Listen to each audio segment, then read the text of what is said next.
Sexual and gender-based violence globally, particularly in Nigeria, is now being described as a pandemic. The greatest challenge is getting victims to speak out and get access to justice for victims and survivors. But now concerted efforts are being made by local and foreign organizations, especially at the grassroots level, to bring an end to this menace.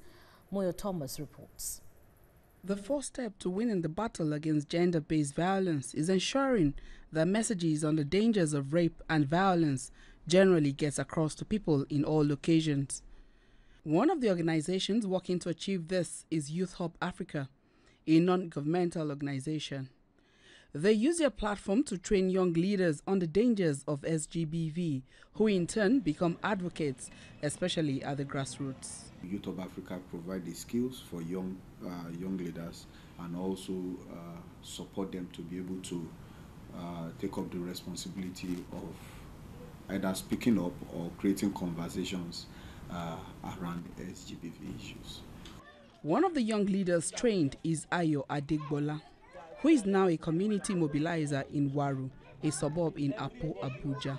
Skill center for girls where girls can train.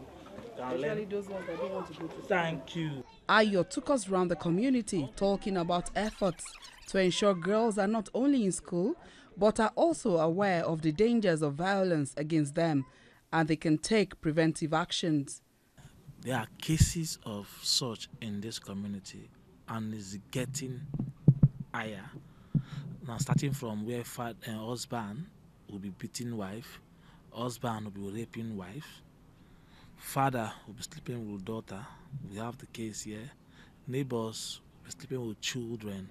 While going round the community, I met a father who complained bitterly that only days before, his friend had raped his 7-year-old daughter and was now at large.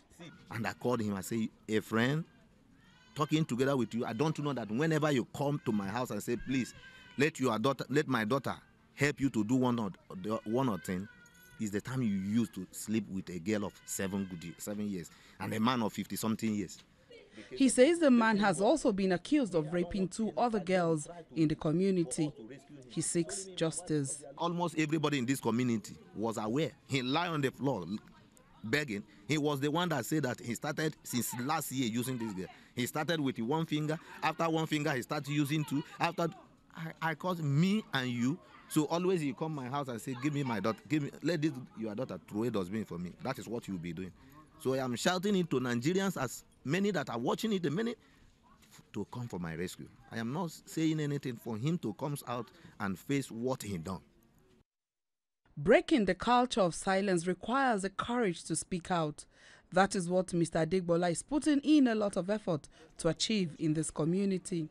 And it is yielding fruit, giving people like Mr. Uche the confidence to speak up and speak out about the nasty experience his daughter went through.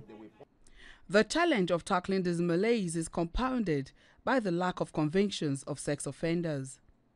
This also complicates efforts at seeking justice, despite the fact that Nigeria's criminal code recommends life imprisonment for rape. Preying on the vulnerabilities of young girls in many countries of the world, including Nigeria, is a criminal act. And perpetrators like this need to be brought to justice. Just as the father of this young girl has cried out, justice needs to be served. Moyo Thomas, TVC News, Abuja.